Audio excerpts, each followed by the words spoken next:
Duterte kay re-electionist Senator... Yan ang isang unang importante, alam na po ni Pangulong Duterte. Ibig sabihin po, mali po yung sinasabi ng iba na inutusan ni Pangulong Duterte, si VP Sara Duterte. Unang-una, hindi po nila ginagawa yan sa pamilya nila. Okay? Yung nakikialam sa desisyon ng bawat isa sa kanila. Maging nga daw si Baste, ito, kwento lamang po sa akin ito ni Boss Dada, maging din po si Baste at saka si VP Sara, si Pulong, hindi po sila nagpapakialaman pagdating sa galaw sa politika. Kanya-kanya po sila ng desisyon kung ano ang gagawin nila. Hindi sila nagkakaroon ng family dinner at pag-uusapan, ikaw, ito tatakbuhin mo, o ikaw tatakbuhin mo, hindi. Nag-a-adjust po sila. Kunwari, nag-decision si ganito na itong tatakbuhin niya. Tsaka lang mag-a-adjust yung iba. Ganon. At hindi ho yung, ikaw ito ako, hindi ganon, walang ganon. Sa katunayan, dun nga sa 2022 nga election, kung saan, hindi ho alam daw, di umano ng mga kapamilya na magba-vice president si VP Sara. Ganon ho ang dynamic ng kanilang pamilya. Yung mga nag-iimbento dyan na nagsasabi na kesyo para lang ma-shoot yung pagiging Amy Marcos nila, na matagal ko nang sinasabi sa inyo, di ba? Merong iilang vlogger, hindi ko na lang kung papangalanan, mga talaga maka-Amy. Noong palang simula ng administrasyon ni Bongbong Marcos, kumuha ng mga vlogger na ho yan si Amy. Some, I'm not mentioning anyone, wala akong pinapatukuyan kung sino man, some of them, kunwari nag-slight Duterte. Pero sa totoo lang, from the very beginning, sila po ay bata ni Amy. Marami pong ganon. Okay? Hindi ko na lang papangalanan and I don't want to cause any problem with them. Ayoko kasing isipin nila, sinisiraan ko sila. Desisyon nila yun eh. Kalayaan naman nila kung gusto nila magpakatuta kay Amy Marcos. Walang problema sa akin yun. Nasa sa kanila na po yun. Okay? Ano naman po nila yun, trabaho lang nila. So, I understand. But the thing is, kung meron ako nakitang sa tingin ko medyo mali, pupunahin ko. Kung meron man tatamaan, pasensya na po. Hindi po ako yung tipo ng tao na kaibigan para hindi ka tamaan. Pasensya na po kayo, ha? Pero ito doon lang tayo sa katotohanan. Dahil yan po ang ine-expect ng mga Pilipino sa atin, katotohanan. Okay? Yan po ang ine-expect nila. Wag po nating bulahin, wag po natin paikutin, at higit sa lahat, wag po natin daanin sa strategy. Tapos sasabihin pa natin, si Banat Bay, minamak yung strategy ni VP Sara Duterte. Gunggong, hindi yung strategy ni VP Sara Duterte ang minamak ko. Ang minamak ko yung strategy mo. Puro ka strategy dyan. Wala naman sinasabi si VP Sara Duterte yung strategy niya yan. O pinapahiwatig na strategy niya yan. Yan ho'y personal.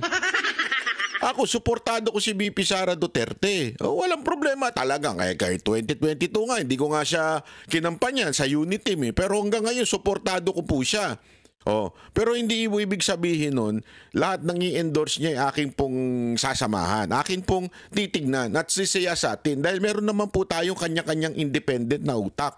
Hindi naman po tayo isang para bagang kung ano sabihin, yun na kaagad. Hindi dapat ganun. Kaya nga tayo binigyan ng utak ng Diyos para ho tayo mag-isip.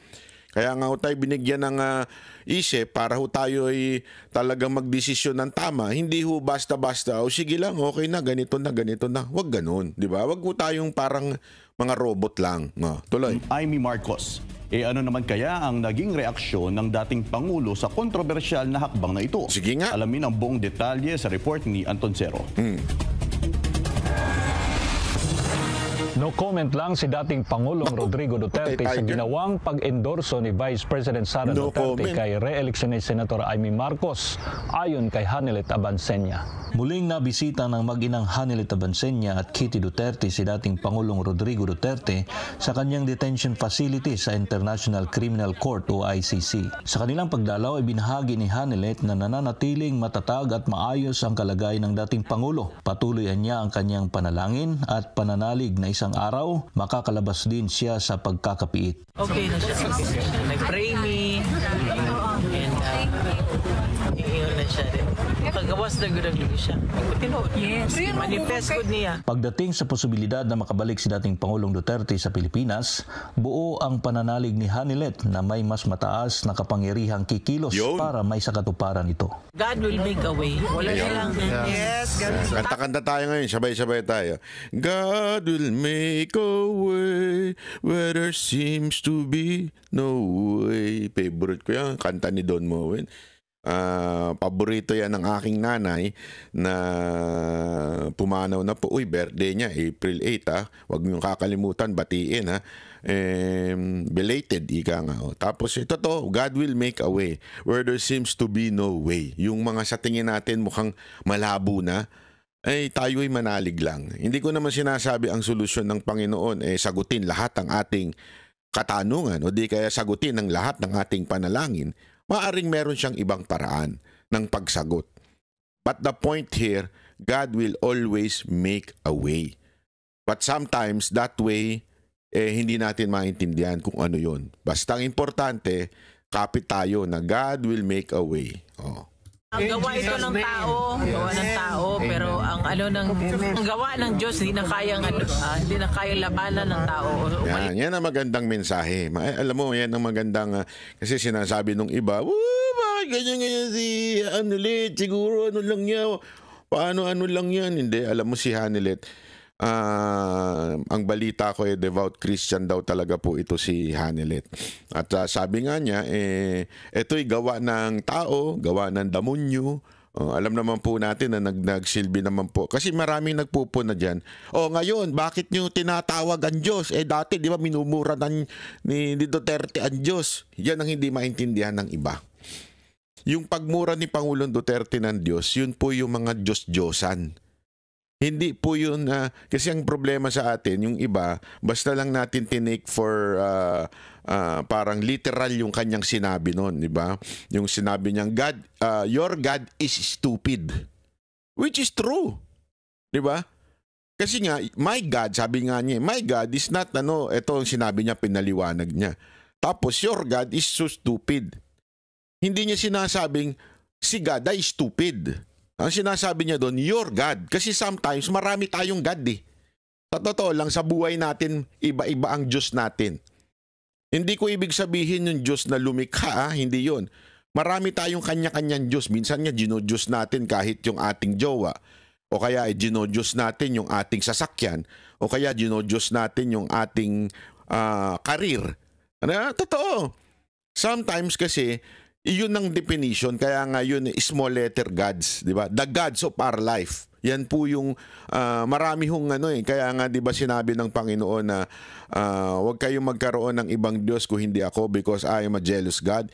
Hindi ibig sabihin literal na kailangan ang Diyos nyo yung Diyos na sinasamba, yung nilalagyan na rebulto. Hindi yun. Hindi lang yun ang ibig sabihin ng Panginoon. Marami pa tayong Diyos sa buhay natin. Kahit nga po sabi ko nga sa inyo, yung iba kahit to yung kanilang gadget, Diyos nila yan. Umaasa lang sila dyan. O di kaya yung kanilang mga asawa, yan lang sinasandigan nila. Minsan kahit ang pamilya, ginagawa natin Diyos. Hindi nyo ba alam? Mali ho yung sinasabi ng iba na ikaw ang number 1 sa buhay ko. Hindi ho ganun. Dapat ang natin lagi sa asawa natin, ikaw ang number 2. Bakit? Ang number 1 si Lord. Yun ang sinasabi. Kasi minsan yung iba sa atin talagang ang sinusunod na lang yung asawa natin kaysa yung Diyos natin. Minsan kasi nagko-conflict yun Oo, minsan nagko-conflict yung dalawa. Not every time. Kaya nga dapat ang talagang pinuno ng ating pamilya, ang talagang pinakasandigan or foundation of our family ay ang ating Panginoon. Yung sinasabi ni Pangulong Duterte na your God is stupid, yung pong mga sumasamba sa mali. Yung mga naninindigan na yung gusto nila, yung Diyos nila ay pinapatawad ang mga adik, pinapayagan ng mga adik. Yun ang sinasabi ni Duterte noon. Kaya nga yung mga nagliliteral, bakit kayo ngayon naggagad-gad dyan pagkatas burahin ni Duterte si God? Huwag kalokohan nun. Huwag tayong tatanga-tanga. Diba? Minsan tayo, latanga-tanga, pipick upin lang natin yung literal na meaning na sinasabi ng tao na hindi natin tinitingnan ng buong konteksto. That's the context of ano yung sinabi ni Pangulong Duterte dati. At ito nga pong si Miss Hanelet, talagang devout Christian po ito. Kaya ang ganda na sinasabi niya dito no matter sinong pinakamataas na presidente o sinong pinakamataas na pinuno o nagdalad sa sa kanyang asawa na si PRRD diyan sa dahig, merong mas mataas. Kaya nga sabi dito, ito ang ganda na sinabi niya even the demons acknowledge that there is Jesus Christ. Yun. Sabi doon, alam mo, ang ganda nun Yan yung, alam mo na, biblical yan. That every knee shall bow. Every nation shall bow sa ating Panginoong Yesus. That's biblical. Yan po ang sinasabi dyan. Napakaganda po nun. No, tuloy. Kahit na kanino mang tao, kahit na demonyo ka, di ba? That even the demonyo is acknowledging that there is Jesus Christ. Nagpaabot din ng pasasalamat ang dating Pangulo sa kanyang mga taga-suporta, kasabay ng panawagan na ipagpatuloy ang laban. Sa mga supporters, nagpaabot siya sa pasalamat o kanang padayon daw. Inainag yun na mabuhay ang Pilipinas, mabuhay ang kabalo ka the word mabuhay, di ba? Mabuhay ang Pilipino. Daghang salamat dito. Kabalo siya na every time na naitaw. Samantala, alam daw niya na may mga pumupuntang tao doon. Mga Pilipino sa Netherlands kay Hanelet ang kanilang mga alalahanin hingil sa posibleng mangyaring dayaan sa darating na halalan. Ganda na mensahe ni Hanelet dito tungkol sa eleksyon. Sa Mayo 12, ayon sa kanila, may takot silang muling maganap ang mga hindi pagkakapantay-pantay at pandaraya sa proseso ng pagboto. Gayunpaman, maring itinanggi ni Hanelet na may kakayahan silang manipulahin ang halalan, lalo na kapag ang dami ng boto para sa mga kandidatong iniendorso ni dating Pangulong Duterte ay malaki at overwhelming. Sa kabila ng mga isyong ito, naniniwala si Hanelet na hindi na ito magagapi o magagambala kapag ang boto ng bayan ay tunay at malakas. Kana galing tikas, they can only do so much. I am telling you, they can only do so much. Pag overwhelming gani ang kuan boto, dili na nila makaya. Dili na nila they can only do so much. Nitabo na ito una sa panahon 2016. Na magito gyapon tikas, pero sa kadako sa diboto sa iya wala gyapon. Kaya muling hinimok ni Hanelet ang publiko na bumoto ng diretsahan sa mga kandidato ng PDP laban. Siyempre, botohan na to. Kailan naman tayo sa atong botohan, katong tinuod na tao, tinuod nga magserbisyo, PDP, palihog lang. Samantala, sa pag-endorso naman ni Vice President Sara kay Senator Amy Marcos para sa pagkasenador, sinabi ni Hanelet na alam ito ni dating Pangulong Duterte, ngunit nananatiling tikom ang kanyang bibig sa nasabing isyo. Awareness. Okay. Awareness. Wala siya nag-comment. Sa kanyang personal na pananaw, pinili na lamang ni Hanelet na sarilinin ang kanyang saloobin ukol sa isyong ito. Wala lang to, ako itago. No. Nasa sa kanya na lang daw yan. Tingnan niyo itsura ni Ma'am Hanelet At nung tinanong siya about the reaction ni Pangulong Duterte. Uy, makakita. Mula dito sa... Ito. Pag-usapan na natin mga kababayan. Pag-usapan na po natin. Pag-usapan na po natin na napaka-importante. Bakit kanyo? Sige. Ito. Alam nyo, mga kababayan, ganito lang yan. For you to understand PRRD, you have to see the whole context of PRRD. Hindi lang pwede mong kunin ang kanyang konteksto kung ano yung sinabi niya ngayon. Kailangan mong tignan ng kanyang mga pinagsasabi. Not just PRRD. If you want to know a person, you have to see his or her background bago mo ma-interpret yung kanyang totoong sinasabi. Kaya nga sabi, di ba, read between the lines. O sinasabi, go beyond the words na sinasabi ng isang tao para mas maintindihan mo siya. Eto yan. Kung maaalala ninyo, nung panahon po ni Pangulong Duterte, bumabanat siya. Kasi ako dito, I was personally involved. Why involved? Kasi remember, sa ating channel po unang sinabi ni Pangulong Duterte yan. Yung kanyang patutsada at banat kay BBM during the campaign. Because that was the first time na narinig sambayanan niyan. Kaya nga po nag-trending yan. Kaya I know where Duterte is coming from.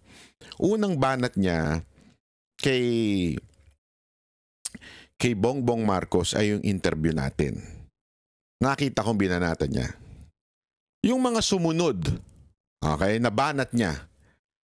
Tayo po ay may mga inatinang meeting, nakasama po siya. At ganyan ang banat niya. Tuloy-tuloy po yung banat niya. Sunod-sunod yung banat niya. Okay? Until noong pong si BP Sara Duterte ay sumama na at ipinagtanggol na si BBM. That's the only time naghinay-hinay na si Pangulong Duterte ng banat kay BBM. As a matter of fact, at that time, di ba, nandun pa, tatakbo pa si Bato supposedly presidente noon. Tapos, I think it was Vice President si Bongo noon. Something like that. Pero, umatras si Bongo dahil nga tumakbo si Inday na Vice President. At eventually, hindi na rin si Bato. Umatras na rin. The reason for that, kasi they respect yung decision ni Sara Duterte. But all along, walang alam si Pangulong Duterte sa desisyon ni BP Sara Duterte until to the last minute na dineclare niya in public ni BP Sara Duterte. That's the time huminahon na si Pangulong Duterte sa banat niya kay Bongbong Marcos. Tumahimik na siya nun. Muli na lang siya nag-ingay nung maisog sa Davao. Noong nagsimula na unang sinabi niya, bangag ang ating presidente. Okay, bakit? Same thing nang nangyayari ngayon. Ngayon, alam naman po natin, before the ICC, ang tindi ng banat ni Pangulong Duterte sa mga Marcos. Pero this time, muli, hindi na nagsalita si Pangulong Duterte, particular kay Amy. Sabi nga sa interview kay Hanilet, kay Ma'am Hanilet, hindi na nagbigay ng opinion si PRRD. Which we do not really know if that is true, but I think that is true. Tapos nung tinanong na rin nga si Hanilet kung what can she say about this, ang sagot din niya ay medyo ayaw na rin niya magsalita. Simpleng-simple yun. If you would read Duterte and Ma'am Hanilet's statement, kung gusto nila si Amy, kung gusto ni Pangulong Duterte si Amy, why would not he say, okay, isama na natin yan. Ikampanya na natin yan. Kung gusto niya. Diba ho? Simple lang eh. Kasi nga, tumatakbo yun eh. Gusto ko yun. Manalo. O sasabihin ko, okay yan. Gusto ko yan. Patakbuhin natin yan. Sige, go. Ano natin yan? Ikampanya natin yan. Kung gusto mo. Pero kung hindi mo gusto, what would be your reaction since your daughter endorsed Amy? The least siguro na pwede mong i-react is a no reaction. Para naman, hindi sila magkaroon ng away ni BP Sara Duterte. Para naman hindi magkaroon ng problema. Para naman hindi masabing kinokontra niya yung anak niya. The best way is not to talk. The best way is to keep quiet. But literally, it means no. Kasi if ako, yes, I would say it. Okay, let's go. O sabi ni pinapatid ni Pangulong Duterte through Hanilet, nasasabi ni Hanilet, pinapatid ni Pangulong Duterte na ating pong suportahan si Senator Amy. Kasi nga, gusto mo yun eh. Gusto mo nga manalo. Kaya mo nga i-endorse. Kaya mo nga sasabihin sinusuportahan eh. Pero kung ayaw mo, hindi mo pwedeng kontrahin. Hindi mo pwedeng sabihin, no, kasi yung anak niya nandun. So the only way is just to keep quiet. That's what he did noong unit team. nung kasagsagan na ng unity at pinagtatanggol na ni BP si BBM, tumahimik na lang si Pangulong Duterte. Same thing that happened now. That's why I'm saying to you, sa tingin ko, opinion ko, ayaw niya kay Aimee. Kung gusto niya, in-endorse niya na yan. Kung gusto niya, lantaran niya ng sinabi yan. Kung pinahatid niya sa sige, suportahan niyo na. Kasi may mensahe nga siya dun sa mga taong na andun eh. Anong mensahe niya? Salamat sa inyong suporta. Di ba? Meron silang mensahe. Pero bakit kung suportado niya talaga si Aimee, di sana sinabi niya, sige, ayos yan, ikampanya natin yan. Kaya nga sabi ko nga sa inyo, napakamalaking katarantaduhan doon po sa mga nagsasabi na gusto ni Pangulong Duterte si Aimee. Ang talagang may gusto dyan ay yung mga pro-Aimee personalities. Sila ho talaga ang may hidden agenda ever since. Gusto talaga nila si Aimee. Kaya lang, siguro along the way nakikita nilang pumalpak, sumasabit. Hindi ko na lang papangalanan kung sino. Pero ngayon, nagkaroon sila ng tsansa by saying, strategy yan eh. In-endorse ni BP yan eh. May strategy silang ginagawa. Meron silang chess move. Putang inang chess move yan. Sorry napaka-Holy Week pa naman ngayon yung bibig ko na pasensya na. Di ba? Wala akong chess move. This is a personal fact. Kasi nga ulitin ko, kung hindi nyo napanood yung nakaraang video ko, sinabi ko, na ang momentum ay nasa Duterte na. Paangat na ng paangat and we have more days to come. Diba? Marami pa tayong kahit papaano, may next week pa, may susunod pang linggo. Nandyan ang dami pang undecided. At kita mo naman, bumagsak talaga, pati sa ratings, itong si Marcos. Si Marcos, si Escudero, bumagsak lahat sila sa rating, lalong-lalo na si Tamba. At umangat si BP Sara Duterte. If BP Sara Duterte would really like na siya ay hindi ma-impeach, the only thing that na kailangan niyang gawin, tumodo siya dito sa 10. Itodo niya itong 10, mananalo itong 10. Kaya nga ang ganda na sinabi nung post ni Jimmy Bondoc eh. Yeah, yung ye of a little faith, something like that. Tama ba yung English ko? Minsan kasi hindi pa tayo nandoon sa pinakabakbakan, ang hina na ng ating pananampalataya. Alam mo, ito recently pinanood ko yung sa Amazon Prime, parang Netflix yun. Yung kay David. Alam mo, grabe po yun. Totoo po yun, yung mga giants na yun.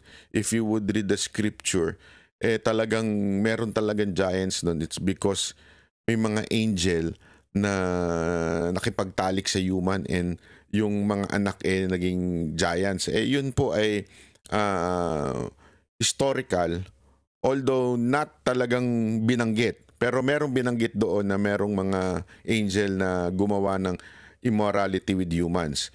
Pero napaka po nun, totoo, na sinabi, kinonfirm naman niya ng Biblia na meron talagang giant. Yung kalaban po ni David nun, giant. Kung iisipin nyo, paano nangyari yung ganun? Bakit hindi na lang buong Philistine yung kalaban nila? Marami, gawin na lang ng Diyos. Kasi Diyos naman nagdi-decide yan eh. Gawin na lang niya sobrang dami o kaya mas advance ang kanilang gamit, everything. Why would God put a giant, diba, na kalaban ni David? Kasi nga, it symbolizes so much sa mga buhay natin. May mga giants tayo sa buhay natin. Yung tipong mukhang imposible malabanan. Mukhang imposibleng talunin. Mukhang imposible. Pero, nagawang talunin. Paano po? Kasi nga po, si David nun, meron siyang pananampalataya nun. Siya po ay talagang pinaglaban niya ang Diyos nun at pinaglaban niyang justice at katotohanan. Kasi nga minamaliit na po sila noon. At minamaliit po ang Panginoon noon. Sinasabing walang kwenta ang Diyos niyo, parang ganun. So ganun din sa atin. Hindi naman po natin sinasabi na nasa panig lang natin ang Diyos. Hindi ho yun. Hindi yun ang ibig ko sabihin. Alam naman po natin we are fighting for our country's safety. We're fighting against criminality. We're fighting against corrupt government. We are fighting against corrupt politicians. Kaya natin gusto ito. Isipin ho natin yan. We're not fighting just for the Duterte. Kasi if we think we are just fighting for the Duterte, talagang mawawalan tayo ng loob. You know why? Because Duterte is in jail. Oh, malinaw na malinaw, and the VP is under scrutiny or ini-impeach ngayon. So if our thinking will only depend on the Duterte, we would lose the fight. Mawawalan tayo ng loob. Kaya nga, ang dapat ibabalik natin, ano ba ang tama nating pinaglalaban? Ang pinaglalaban natin ay katotohanan, tamang ustisya, pinaglalaban natin ang ating pamilya, pinaglalaban natin ang ating bayan. And hindi ho tayo bibiguin ng Panginoon kung tama ang ating ipinaglalaban. Hindi ho tayo bibiguin ng Diyos niyan. Kaya patuloy lamang po tayong manampalataya na may himala. Kasi alam niyo kung bakit ko alam mo ito, bakit ko sinasabi sa inyo ito. Yan din ang naramdaman namin noong 2016. Ang hirap lumaban nun. Naalala ko nyo, nangangampanya kami, pinagtatabuyan kami, pinapatayan kami ng kuryente, ayaw kaming papasukin. Kasi nga, hindi ako parte ng organisasyon ng Duterte team, ha? Pero kami po yung performer at na-experience namin yung persecution. Nakikita namin na pinipersecute talaga ho ang kampo, ang Team Duterte. Nakita ho namin yan. But maybe, and I think so, and I fully believe pala, na talagang ginusto ng Panginoon na manalo si Duterte para talagang medyo mabawasan na po ang mga kriminal sa ating bayan.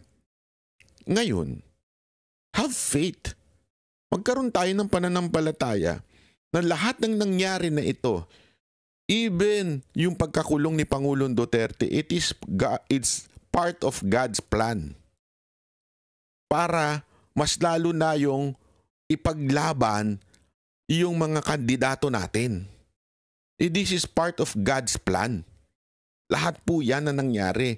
God will not allow it. Alam mo, ang dami ko ka naisip. Sabi ko, bakit kasi kung nagwala si Pangulong Duterte doon, kung hindi siya bumaba ng eroplano doon, kung nanawagan siya tataong bayan nung panahon na hinuhuli siya, sigurado ako tapos ang Pilipinas revolution yung time na yun. But he didn't. Maybe it was a test on his faith on God. Maybe it was a test na do you still going to follow the law? Do you still going to serve your country? Are you willing to die for your country? We do not know. It is between Duterte and his creator. So maybe, I'm not saying ito nangyari, but maybe pinayagan ni Pangulong Duterte yon kasi he still respect the law. As a matter of fact, narinig natin yan. Sinabi niya yan sa mga pulis na naandun. I know, sumusunod lang kayo sa utos, just follow the law. Yung mga sinasabi niyang ganun. Hanggang kaduluduluhan. Kaya nga, di ba, hindi nga siya dapat until nung hinuhuli na, hinahatak at kinakaladkad na si Delgra, si Attorney Delgra, tsaka si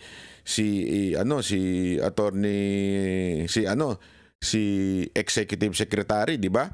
Nung dinadrag na po sila, doon na siya to save the people na nagsisilbi sa kanya.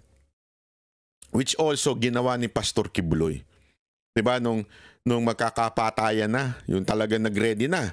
Ano na yun talagang nakahawak na sa gantilyo yung mga pulis doon Nung nakita niya yon, doon na po siya sumuko sa sundalo. Ganun, parehong-pareho sila nangyari ni Pangulong Duterte at saka ni Pastor Kibuloy. Pareho po sila. So anong ibig ko lamang pong sabihin? Lahat ng bagay nito, from Pastor Kibuloy, from impeachment of BP Sara Duterte, from PRRD, are all God's plan. He allowed everything to happen. Bakit? He has to purify the people. He has to make us understand that we are not just fighting for Duterte, for Pastor Kibuloy, for VP Sara Duterte. We are fighting for true justice in our country. We are fighting against corruption. We are fighting against criminality. Yun ang ating pinaglalaban. Ang hina naman ata ng pananampalataya natin by just saying, we want Senator Amy para lang hindi ma-impeach si VP Sara Duterte. No, everything will happen kung manindigan tayo dito sa 10. Kung ating tong itutulak at ikakampanya ng buong puso. Ang problema, yung iba dyan, talagang dinidivide pa ang mga Duterte supporter. Magsasalita pa, hindi ko na iboboto si Jimmy Bondo kasi ayaw niya kay Amy. So ibig mo bang sabihin kung yung 10 ayaw kay Amy, hindi mo na iboboto? What kind of thinking is that? Tapos sasabihin ninyo na kaya namin gusto isama si Amy dahil para hindi ma-impeach si BP. Pero hindi nyo iboboto yung 10. Anong katarantaduhan yun?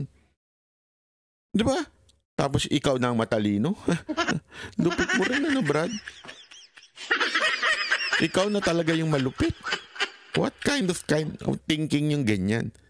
So mga kababayan, ito lang masasabi ko sa atin lahat. Mag-isip po tayo na mabuti. Again, I will not say it to you directly na wag niyong iboto si Senator Amy. Ako ito lang. Ano ba nagawa niya sa bayan natin? Talaga bang may nagawa siya? Talaga bang may naitulong siya sa mga Duterte? O baka naman dahil tapos na ang lahat? Sabi nga ni Senator Bongo, aanhin pa yung hearing na yan, tapos na lahat. Yun lang, isipin niyo yung mabuti yun. Ano ba talaga ang naidulot nun? Sabi pa ng iba, maybe dahil dyan sa hearing niya mapapalaya si Pangulong Duterte sa dahig. Alam mo, kung mapalaya man sa dahig si Pangulong Duterte, it's not the hearing. It's how i-defend ng mga abogado niya doon sa dahig. Kung paano nila mapatunayan na hindi na tayo sakop ng prosesong ito.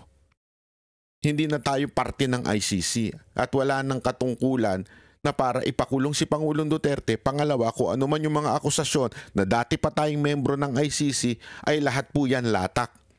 Lahat po yan ay walang proof, walang evidence. Yun ang pinupuntirya ng mga abogado. It's not because we are all fighting and we are all saying the arrest was illegal. Don't you think ICC knows that? Don't you think hindi nila alam yun? Alam nila yun. But again, iba nga daw ang rule sa ICC, sabi ng ibang mga abogado, it doesn't matter kung paano nakuha. Basta sa kanila yung ano yung proof nung akusasyon na ipinapataw doon sa tao. So what do I mean? Huwag daw tayo magpaloko at magpabudol sa mga pro-Amy. If you want to vote Amy, do not listen to those pro-Amy. Why? Because they are really pro-Amy. Whatever happens, they are for Amy. No, whatever matters, lahat ng sasabihin nila pro-Amy. Ngayon, ikaw na boboto. Bakit mo iboboto yung tao? Yan ba ay gusto mo? Gusto ni VP? Gusto ng mga pro-Amy vloggers? O talagang sa tingin mo, kumbinsido ka na may nagawa yung tao na yun para sa bayan? Kung meron, respeto ko yan. Sige, iboto mo. Nire-respeto ko. Pero kung dahil sumusunod ka lang sa dikta ng ibang tao, may malaking problema sa'yo. Yun ang totoo. May malaking problema sa'yo. So dapat, siguraduhin mo kumbinsido ka talaga. Ako,